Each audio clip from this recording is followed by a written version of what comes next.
পরিচিত আয়াত। কোন সূরা বলেন তো? সূরা কাউসার।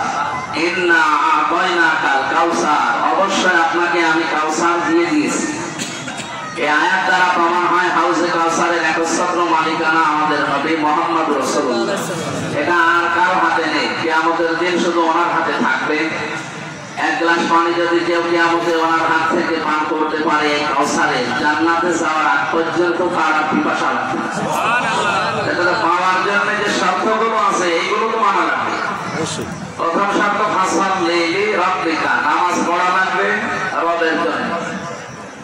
নামাজ বাংলাদেশে কি সবাই রবের জন্য পড়ে? কত মানুষ বিয়ে হচ্ছে না নামাজ পড়েছে, বিয়ে যদি হয়।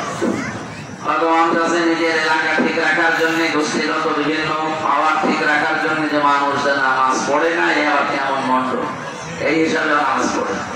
এই যে নির্বাচন আসতেছে সামনে, বেনামাজি অনেকে নামাজি হয়ে যাবে। এই জন্য আল্লাহ নিরবধিকা দিয়েছে, নামাজ পড়া লাগবে কার জন্য? আল্লাহর জন্য নামাজ পড়া লাগবে। এর পরের বিষয়টা কি?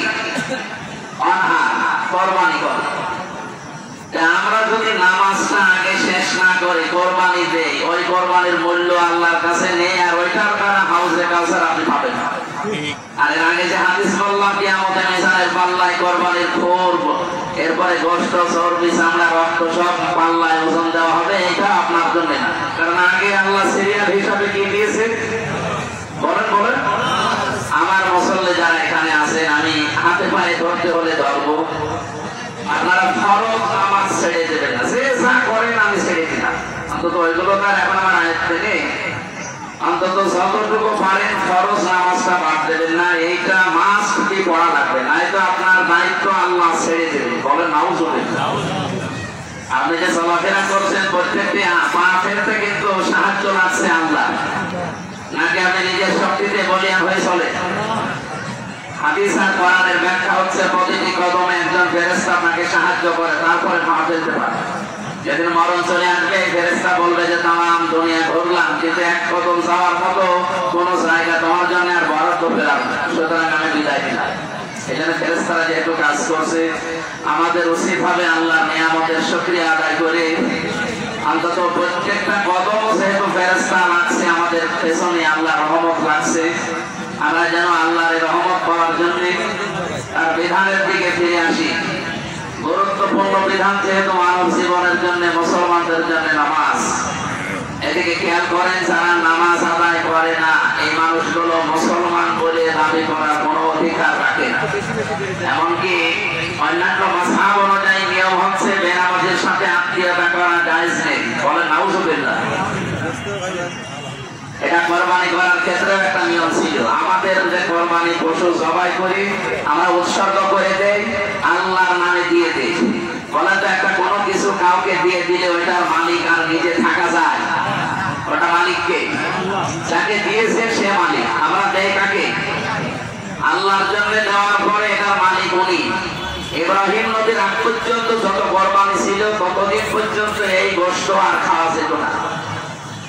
আল্লাহ রাব্বুল আলামিন কোরআনে কারিমে জানিয়েছেন, ওয়াতলু আলাইহিম নাবা বানাই আদম বিল হক ইদ ক্বাররাবা কুরবানান ফাতুকব্বিলা মিন আহাদিহিমা ওয়া লাম ইউতাকাব্বাল মিনাল আখার ক্বালা লা আকতুলান্নাকা ক্বালা ইন্নামা ইয়াতাকাব্বালুল্লাহু মিনাল মুত্তাকিন। সূরা মাইদার 27 নম্বর আয়াতে আল্লাহ জানিয়েছেন, হে নবী, আদম নবীর কাহিনীটা একটু আপনার উম্মতদেরকে শোনান। বলেন তো, এটা দুনিয়ার প্রথম দিকের ঘটনা, আমাদেরকে আল্লাহ শোনাতে বললেন কেন? কারণ এখানে আমাদের সাথে জড়িত এই বিষয়টা। ওই জামানায় তার 2 সন্তান কোরবানি দিয়েছিল, এরকম একটা ময়দানে রেখে আসতো সবাই করে। যার টাকা হালাল, কর্মজীবন পবিত্র, যার জীবন চরিত্র ঠিক আছে, এই লোকটা আকাশ থেকে আগুন এসে ঝলক দিয়ে পুড়িয়ে ফেলত। আর যারটা ওই রকম না, ওইভাবে পড়ে থাকতো। আমার মাঝে মাঝে আয়াতটা পড়লে মনে হয় এটা যদি এখন আমাদের উপরে থাকতো, কত মানুষ যে আমরা ধরা খেতাম। অনেকে ভয়তে কোরবানি দিত না, আমাদের দরকার নেই, ধরা খেয়ে গেলে সেটা আমার আত্মীয়তা অনেকে নষ্ট হয়ে যেত। কারণ মানুষ তো চান পেয়েছে ও 2 নম্বর। আল্লাহ এই শরীয়তটা আমাদের আর দেয়নি। ইব্রাহিম নবীর পর থেকে আমরা শরীয়তটা পাল্টিয়ে ফেলেছি। ওই জামানায় তো আগুনের ঝলক দিয়ে পুড়িয়ে ফেলতো, ও গোশত খাওয়া যেত না। ইব্রাহিম নবীর পর থেকে আমরা যে কোরবানি পেয়েছি এটার গোশতটা যদিও আমরা উৎসর্গ করে দেই আল্লাহর জন্য দান করি, এটা আমাদেরকে আল্লাহ খাওয়ার ব্যবস্থা করে দিয়েছে, এটা হাদিয়া আল্লাহর পক্ষ থেকে। এটা কি বলেন বলেন? এখানে যাদের নামে কোরবানি আছে তারা সকাল থেকে কিছু না খেয়ে কোরবানি সবাই করে ওই গোশত যেহেতু আল্লাহর দেওয়া হাদিয়া, এতদিন ছিল না, ইব্রাহিম নবীর পর থেকে এসেছে।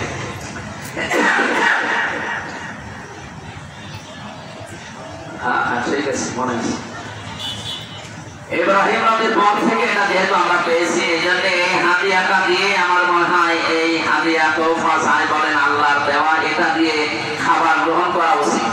আপনারা কোরবানি যাদের নামে আছে হাত তোলেন তো। ও এই ঠিক আছে, গরিব এলাকা কোরবানি কি মনে করেন আমি জানি না, যে হাদিসগুলো পড়লাম খতবার ভেতরে একটা ছিল যে মান কানা লাহু সাআতুন ওয়া লাম ইউদাহি, কোন মানুষের যদি সামর্থ্য থাকে কোরবানি করার অথচ সে নিজের সম্পদের দিকে বারবার তাকায় আর কোরবানি করে না, ও যেন ঈদগাহে নামাজ পড়তে না আসে, তারা কোরবান না মুসলমান। এখন যাকাতের সাথে তো অনেকে কোরবানি মিলিয়ে ফেলে, বলে যে আমার খরচ হয়নি, খরচ হয় মানে যদি আমরা এখন এবার দেখতে পেলাম এলাকার অনেকের ফসল নষ্ট হয়ে গেছে, এই জন্য মনে হয় হাত বেশি ওঠে না, খুব বেশি হলে মানে 30-35 জনের হবে সব মিলে। এই যে 3 দিন জিলহজ মাসের 10, 11, 12 তারিখ মাগরিব পর্যন্ত, এই সময়ের ভেতরে যদি কারো কাছে একটা পশু কেনা, বিশেষ করে একটা বকরি ছাগল কেনার টাকা থাকে, আপনাকে কোরবানি দেওয়া লাগবে।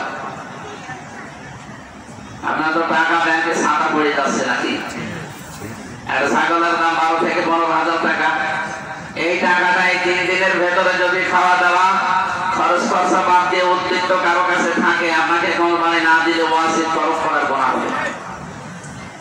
যেটা আমরা আয়াত পড়েছিলাম ফাসালতু লিরাব্বিকা ওয়ানহা, নামাজ পড়েন এরপরে আপনি কোরবানি দেবেন, এই আয়াত নিয়ে এই যে পাটিকা বাড়ি একটা মাসলা দিয়েছিলাম, আর কি সমান নামাজ ছিল আমার এই কথা বলা যাবে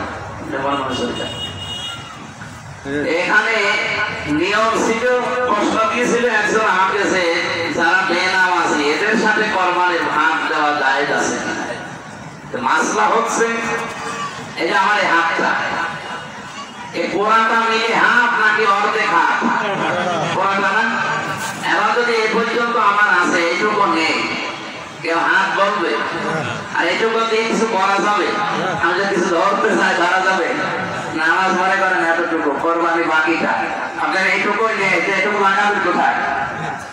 যার সাথে আপনি ভাগে দিতে যাচ্ছেন আপনার 20-25-30-50,000 টাকা একজনের সাথে ভাগে দেবে, ওই লোকটা তো নিজেই নামাজ আদায় করে না, তারপরে প্রথম সিস্টেমটাই নেই, দ্বিতীয়টা তো আসবে না, লাগাবেন কোথায়? আমি এই দিকে তাকিয়ে মাসলা বলেছিলাম যে যারা বেনামাজি আছে ওরা যেন বেনামাজি মিলে ভাগ দেয়, কারণ ওদের তো হবে না, ওরা গোষ্ঠ খাওয়া হবে, সুতরাং ওরা 5-7 জন মিলে গোষ্ঠ খাবে, আর যারা নামাজে আছে এই মানুষগুলো আলাদা আলাদা করে দিয়ে এরা একসাথে মিলে দিয়ে। মাসলাটা কি ভুল হয়েছে খুব বেশি? মাসলা তো ঠিকই আছে, কারণ আপনার নামাজ নেই, আপনার সাথে ভাগ দিয়ে আপনার তো হচ্ছে না, আমার তো অবস্থা হবে।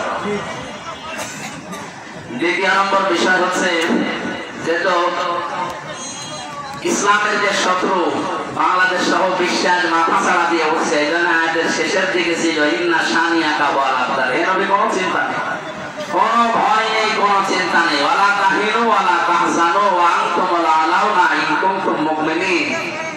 আর বিগড়াই কথা বলা যাবে, এমনি মনে মনে চলে যাবে, আস্তে আস্তে আপনি সাপোর্ট হন না কেন, এই যে মুরব্বি ঝুঁকে যান, আপনারা খবর রাখেন কিনা জানি না, 3 দিনের খবর, বাংলাদেশের প্রায় গুরুত্বপূর্ণ একটা অংশ, আমাদের দেশটা টিকিয়ে আছে যে সমস্ত জেলাগুলোর জন্য, তার ভেতরে অন্যতম চট্টগ্রাম এলাকা, বাইরের দেশ থেকে যত কিছু আসে সবই চট্টগ্রামে আসে বেশিরভাগ, আর ওদিকে আসে মংলা। আমাদের দেশ টিকে আছে যে কারণে সেই জেলাগুলো এখন অনেকে কন্ট্রোল করার জন্য চেষ্টায় আছে, বিশেষ করে এই মুশরিকরা, আর ওদিকে সাদা চামড়ার যারা আছে, আমি নাম নিলাম না, আমেরিকানেরা, এরা বিভিন্ন দেশে অলরেডি আলাদা আলাদা করে তাদের খ্রিস্টান রাষ্ট্র ঘোষণা দিয়েছে, যে পূর্ব তৈমুর, এরপর সিকিম, এখন ওরা চাচ্ছে বাংলাদেশের পার্বত্য এলাকা, বিশেষ করে এই খাগড়াছড়ি, বান্দরবন, রাঙ্গামাটি, এই তিনটা জেলা মিলে একটা আলাদা রাষ্ট্র ঘোষণা দেওয়া। খুব পায়তারা চলছে এই 3 দিন। আমরা এদেশে যারা ইসলাম মেনে চলি, এদেশের বিশেষ করে মুসলমান আমরা যারা আছি, আমরা যারা মনে করি যে দেশ আমাদের মায়ের মতো দামি, তারা কিন্তু অলরেডি শক্ত হয়েছে, ঘোষণা দিয়েছে যে দেশের 1 ইঞ্চি জায়গাও আমাদের ছেড়ে দেওয়া সম্ভব না। এতে যদি আমাদের এই 18 কোটি মানুষের সব চলে যাওয়া লাগে, তো সব চলে যাবো, কারণ এভাবে নিতে নিতে ওই 3 জেলার পরে ওরা ফেনি ধরবে, এরপরে ধরবে কুমিল্লা, আস্তে আস্তে কুষ্টিয়া চলে আসবে। ওদের যে ষড়যন্ত্র খুব সূক্ষ্ম, আমি বাইরের দেশগুলোতে বেড়াতে গিয়ে এগুলো দেখেছি। ওদের যে ষড়যন্ত্র, এই যে বললাম না, তাকওয়া মানে শুধুমাত্র জুব্বা গায়ে দিয়ে বসে থাকা না, তাকওয়া মানে যোগ্যতা অর্জন করা, সচেতন হওয়া। আপনাকে সচেতন হওয়া লাগবে, যোগ্যতা অর্জন করা লাগবে ওদের সাথে টিকে থাকার জন্য। নয়তো আপনি যে জায়গায় বসে আজকে নামাজ পড়লেন, এই জায়গাটা হারাবেন। ভারতের এমন এমন জায়গা আছে যেখানে কোরবানির দিন যদি পশু জবাই করে, তাহলে মুসলমানের জব বা জবাই করে দেয়। কত কঠিন অবস্থা তাদের, বলেন তো। কিন্তু মুসলমানকে সেখানে কম আছে, শুধু তারা স্বাধীন নেই, এই কারণে তারা মনমতো আল্লাহর বিধানও পালন করতে পারে না। আমরা যদি স্বাধীনতা হারিয়ে ফেলি, তো ফেলিয়েছিলাম, সবই তো হারিয়ে গিয়েছি। আল্লাহ যখন অলরেডি কিছু ফেরত দিয়েছে, আমরা চাই আগামীতে কেউ যেন আর দালালি করে দেশটা বিকিয়ে না দেয়। আগামীতে আরে নামাজ পড়া না, মাথায় টুপি দিয়েও চলতে পারবেন না, পিপিএস জায়গায় লাশ পানি ফেলে। কথাগুলো কঠিন মনে হলেও এটাই বাস্তবতা সামনে আসতেছে। যেহেতু 15 বছর থেকে অন্তত 54 বছর আমরা যা দেখলাম, এটার পরিবর্তন ঘটাতে হবে আগামীতে ইনশাআল্লাহ। আমি আপনাদের সন্তান, কারো ভাতিজা, বিভিন্ন রকমের আত্মীয় স্বজন দিয়ে আমার এই এলাকা ভরপুর। আপনাদের কাছে আপনারা জানেন যে আমি এই লাইনের লোক না, আমরা দাঁড়িয়ে এলাম বা এই লাইনের লোক। অবিখা বলে না, এই এদিকে থাকে কাবি খা, নাম শুনেছেন? কাবি খা, কাবি খা মানে কি? কাজের বিনিময়ে খাদ্য। আর আমাদের হচ্ছে অবিখা, ওয়াজের বিনিময়ে খাদ্য। আমরা ওয়াজ করি খেতাম। মাঝখান থেকে আমরা যেহেতু একটা সংগঠনে আছি, দলে আছি, ওনারা সাংগঠনিক ভাবে আমাদের উপর একটা দায়িত্ব চাপিয়ে দিয়েছে কিছুদিন আগে। কোনদিন সেটা মানে স্বপ্নেও দেখি না যে রাজনীতিতে এসে মেম্বারে দাঁড়াবো, চেয়ারম্যানে দাঁড়াবো, এমপিতে দাঁড়াবো, জীবনে কল্পনা ঘুমের ঘরেও দেখি নাই। অথচ সে দায়িত্বটা যেহেতু চাপিয়ে দিয়েছে, আপনাদের কাছে আমি দোয়া চাই সফলতার সাথে আল্লাহ যেন যদি দেয় এ দায়িত্ব পালন করা, তাও ঠিক দেয়। আমি ইসলামী বিশ্ববিদ্যালয় থেকে অনার্স মাস্টার্স করেছি কোরআনের উপরে, অর্থনীতির উপরে আমার পড়াশোনা যতটুকু আছে, আমি এই দেশের অর্থনীতি যতটুকু দেখেছি কাছ থেকে, আর যত বড় বড় মানুষের সাথে আমি মিশেছি জেলখানা এবং জেলখানার বাইরে, আপনারা এত দূর যেতে পারেন না। আমি বয়সে ছোট হলেও আমার অভিজ্ঞতা বাস্তবতায় অনেক বেশি আপনাদের অনেকের তুলনায়। কারণ আমাদের চলাফেরা রাতের বেলা, আপনি দেখবেন রাতে 3টা জিনিস বেশি পাওয়া যায় রাস্তায়। হয় পুলিশের সাথে দেখা হবে, নাই বক্তার সাথে দেখা হবে, নাই পোস্তার সাথে দেখা হবে। শেষেরটা বলা ঠিক হইল না, মানে দেখা তো হয় 3 জনের সাথে, হয় রাস্তায় দেখা হবে পুলিশের সাথে, নাই কোনো বক্তার সাথে, নাই কার সাথে, পোস্তার সাথে। আমাদের অভিজ্ঞতা আমাকে বলছে ইসলামী অর্থনীতিতে এই দেশ আমি যতটুকু মাপকাঠি দিয়েছি, আর এই যে আগস্টের 5 তারিখের পর থেকে বিশ্বের যতগুলো দেশ আমি ঘুরলাম, আমি যেহেতু আকিস গ্রুপের ক্ষতি আপনারা জানেন, ওনাদের ব্যবসায় প্রায় 175টা দেশের উপরে ওদের ব্যবসা চলে। ওরা বিভিন্ন দেশে মালিক নিজে যেহেতু সাথে থাকি, আমি বলে যে চলে অমুক দেশে অমুক দেশে, ঠিক আছে, মনে আছে বিভিন্ন জায়গায় ওনারা নিয়ে যেতে চায়। কিন্তু আমার এই তাফসীর মাহফিলে সারা দেশের সিরিয়াল থাকার কারণে আমি বাইরের দেশগুলোতে সফর দেই না। যতটুকু দিয়েছি এই 10 মাসের ভেতরে বাইরের দেশগুলোর অর্থনীতি এবং আমার এই দেশের সাথে মিলিয়ে আমার বাস্তব অভিজ্ঞতা হচ্ছে 300 এমপি হবে সামনে। এদের জন্য যে বাজেট আসে, এটা যদি মারিকাঠি না হয়, এটা যদি সঠিকভাবে ব্যয় করা যায়, ভিক্ষা করার মতো একটা মানুষ বাংলাদেশে খুঁজে পাওয়া যাবে। আমি সেদিন সিঙ্গাপুরে ছিলাম, সিঙ্গাপুর, মালয়েশিয়া, থাইল্যান্ড এইগুলো করছিলাম। যে হোটেলে উঠি, আগে হোটেলে ওঠা লাগেছে, হোটেলের নিচে নেমে দেখি একজন বসে আছে, চা খাচ্ছে। ওনাদের বললাম যে আপনি এখানে, হুজুর আমি আগেই পালিয়েছি, এখন অবস্থা যে দেখলাম যে ভালো না, ওই 3 তারিখে আমি পালিয়েছি। আপনি বাঙালি কেন? আপনার তো বহু সম্পদ দুনিয়ায়, 620টা বাড়িটা, মানে বম্বে মন্ত্রী ছিল, আপনারা নাম জানেন। 620টা বাড়ি বানিয়েছে লোকটা। বিশ্বের 257টা দেশে, প্রায় 90টা দেশে, বিভিন্ন দেশে তার বাড়ি আছে। এমনকি ওই দেশে ওরা সাহেব পাড়া বানিয়েছে, কিন্তু সব কামরা লাগানো দেখলাম, কেউ থাকে না। সাহেব পাড়া বানিয়েছে, বেগম পাড়া আছে লন্ডনে, যেখানে যেখানে আছে আমি গিয়ে দেখে এসেছি এই সমস্ত জায়গা, কিন্তু তালাবদ্ধ, থাকতে পারে না। যে হোটেলে থাকে এক এক রাতের বিল 90,000, 1 লাখ করে। জিজ্ঞাসা করলাম আপনি এখানে থাকেন, কয়দিন থাকবেন এভাবে? ওদের কি করবো, 20 লাখ বাঙালি থাকে মালয়েশিয়া, যদি বাইরে যায় আর আমাদের যদি দেখে পিটিয়ে বের থাকে, তাতে কি করলে? এই 15 বছরে যে 620টা বাড়ি বানালেন, একটা বাড়িতে থাকতে পারে না, এখন হোটেল ভাড়া করে থাকা লাগে। এইরকম জীবন দরকার আছে? আমাদের আমিরে জামাত ডাক্তার শফিকুর রহমান হাফিজাহুল্লাহ, উনি অলরেডি ঘোষণা দিয়েছে, বাংলাদেশ জামাত ইসলামী থেকে কেউ যদি এমপি নমিনি হয়, আর যদি পাস করে, ও 1 টাকাও 5 বছরে বাড়বে না। যদি বাড়ে, ও যা ছিল সব নিয়ে নেওয়া হবে। সেই হিসাবে আমার যে মাথার উপরে দায়িত্ব দিয়েছে, আমার মনে হয় আমার লাভ না, আমার আরো লস। আমার যা হইতো 5 বছরে, আর 4 নাও বাড়বে না, আরো যা ছিল কমবে। সুতরাং ওই রকম দায়িত্বে মালয়েশিয়াটা 2004 সাল থেকে আজকে 25 সাল, এই 21 বছরে তারা দাঁড়িয়ে গেছে। বিশ্বের 257টা দেশের ভেতরে মালয়েশিয়া যদি আপনি 10 জন ধরেন, তাহলে ধরা লাগবে। সিঙ্গাপুর এই কুষ্টিয়ার চাইতে অর্ধেক, কুষ্টিয়া এদিক ওদিকে প্রায় 80 কিলোমিটার হবে, আর সিঙ্গাপুর মাত্র 42 কিলোমিটার। এতটুকু একটা দেশ, যারা দ্বীপের ভেতরে ওরা ওই যে জেলে ছিল, জেলে মাছ মেরে খেত, অথচ আজ বিশ্বে তারা দাঁড়িয়ে গেছে 2টা কারণে। 1 নাম্বার, তারা খাদ্যে ভেজাল দেয় না, পরিষ্কার পরিচ্ছন্ন। 2 নাম্বারে তারা দুর্নীতি করে। আমার দেশ সম্পর্কে আমি যতটুকু ঘুরলাম, আমার 630টা থানা, কোনো থানা বাদ নেই।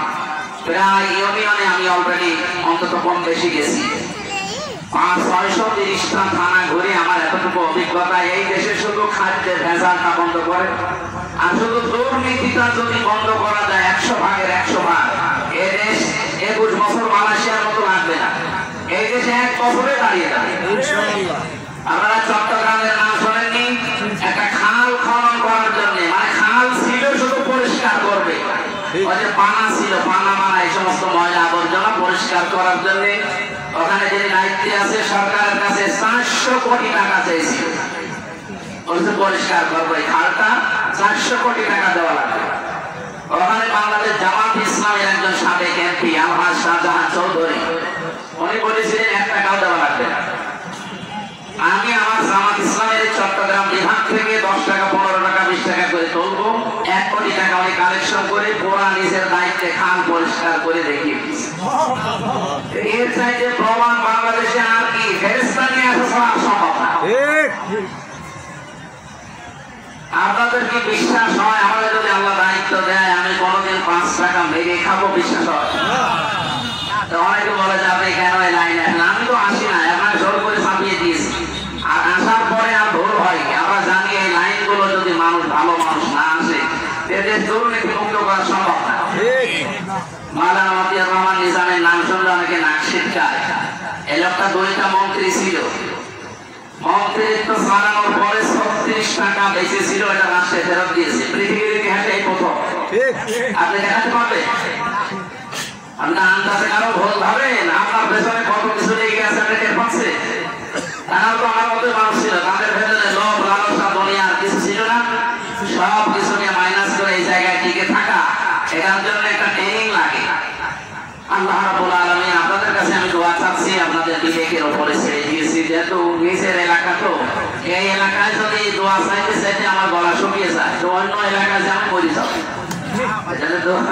দোয়া চাইলে আপনারা কম বেশি সবাই আমার রক্তের সম্পর্কে আত্মীয় হবে। আল্লাহ রাব্বুল আলামিন দায়িত্ব আমি চাচ্ছিলাম না, যেভাবেই হোক এসে গেছে। যদি দায়িত্ব পালন করার সুযোগ আসে, সততার সাথে সঠিকভাবে পালন করার চেষ্টা করব আপনাদের দোয়া নিয়ে ইনশাআল্লাহ। এখানে ঈদগাহ আপনারা জানেন 1,09,000 টাকা অলরেডি ঘাটতি আছে। আর আমার যে নিয়ম ছিল এতদিন, আপনারা মরহুম মাওলানা একেএম এনামুল হক সাফি সাহেবকে নামাজ পড়ানোর জন্য কিছু টাকা দিয়ে, বাকি টাকা আমরা জানতাম না, কমিটি ওইভাবে ছিল না। এখানে যতগুলো মানুষ আসে টাকা পয়সা কালেকশন হয়, আমি বলেছিলাম আমি নামাজ পড়াতে পারি। আমি তো 2 জায়গায় পড়াতাম, ওখানে আমার 1 লাখ করে টাকা দিত শুধু নামাজে। এক জায়গায় 70,000, এক জায়গায় 1 লাখ, সব বাদ দিয়ে শুধু নিজের এলাকার জন্য আমি চলে এসেছি।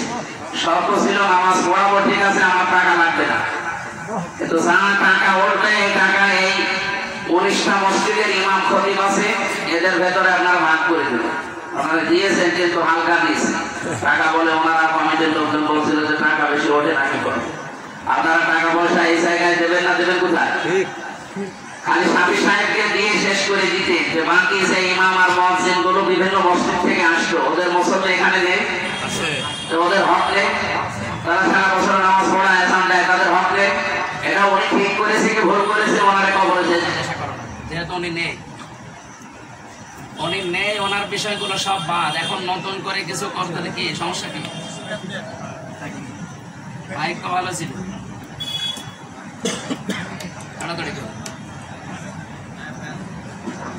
সম্মানিত ভাইরা মুসল্লিরা, আমরা আগামী থেকে, যেহেতু আগে আর পৃথিবীতে নেই, আগস্টের 5 তারিখের পরে সালে পাল্টিয়ে গেছে, আমরাও আগামী থেকে পরিবর্তন হতে চাই। নিয়ম নীতি এইটাই হবে, এই উনি যারা মসজিদের ইমাম আর খতিব আছে, যা উঠবে ওদের নামে, ইমাম আর মুয়াজ্জিনের নামে সব তাদের দিয়ে দেবে।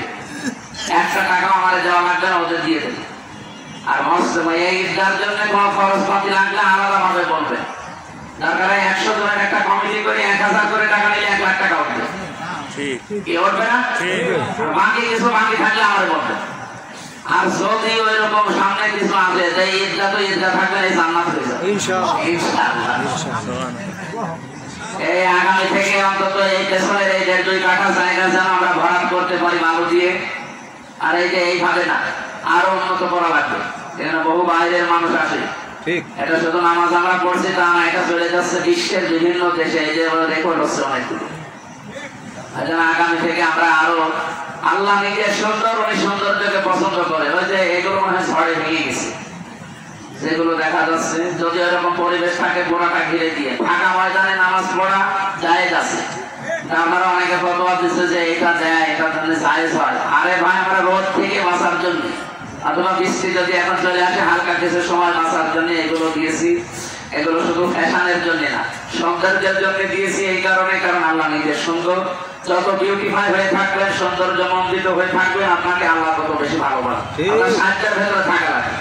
আর তাই বলে আবার ঘরে সাহায্য নেই, আপনি 10,000 টাকা শার্ট গায়ে দিয়ে করতেছেন, এটা আবার ঠিক না। আমরা যেহেতু আজকে কোরবানির মাংসের বিষয়টা এই এলাকায় কি নিয়ম আছে, বিভিন্ন এলাকায় আমি জানি না। আমার গ্রামে যেটা, আমরা অনেকে যে নিজের 1 ভাগ রাখার পরে আত্মীয় স্বজনকে 1 ভাগ দিয়ে আর একটা ভাগ রেখে দেয় মসজিদের জন্য। ওখানে অন্তত সবার কোরবানির গোশত এক জায়গায় হওয়ার পরে ওগুলো সিরিয়াল করে 200-250 প্যাকেট করে, যারা যারা গরিব মানুষ একেবারে তাদেরকে দিয়ে দেয়। নিয়ম ওইটা। ওই 3 নাম্বার ভাগ যেটা, এটা আমি তেলাওয়াত আয়াতে ছিল, ফাকুলু মিনহা ওয়া আতি'মুল বাইসাল ফাকির বা ফাকুলু মিনহা ওয়া আতি'মুল কানিয়া ওয়াল মু'তাদ। যারা অভাবী কিন্তু চাইতে পারে না, চক্ষু লজ্জার ভয়, আপনি তাদেরকেও দেবেন। এরকম যদি আত্মীয় স্বজন থাকে, দরকারে সামর্থ্য থাকলে বেশি করে দেবেন। আর যারা ফকির, এক কথা যারা চায়, বাইসাল ফাকির আছে, যারা ফকির আছে, এদেরকে দেওয়া লাগবে। আমরা কোরবানি যারা জবাই করবে, এই মাসলাটা শুনেন, এটা কিন্তু হবে না আপনার কোরবানি। অনেক মানুষ আছে এই কোরবানি জবাই করে, একটু করে কোরবানি জবাই করার পরে এই যে মাংসটা যারা চুলিয়ে দেয়, গোশত বানিয়ে দেয়, এই মাংস ওদেরকে দিয়ে শোধ করে দেয়। না, আপনার কোরবানি কিন্তু হবে না। ওটার জন্য আলাদা ভাবে রক লাগবে, 2000, 5000, 10,000 টাকা যদি লাগে একটা গরু বানিয়ে দিতে, তাহলে আলাদা টাকা দিয়ে দেবে। এই মাসলা বুঝেছে কিনা বলেন? এরপরও যদি ভুল করেন, এটা আপনার দায়।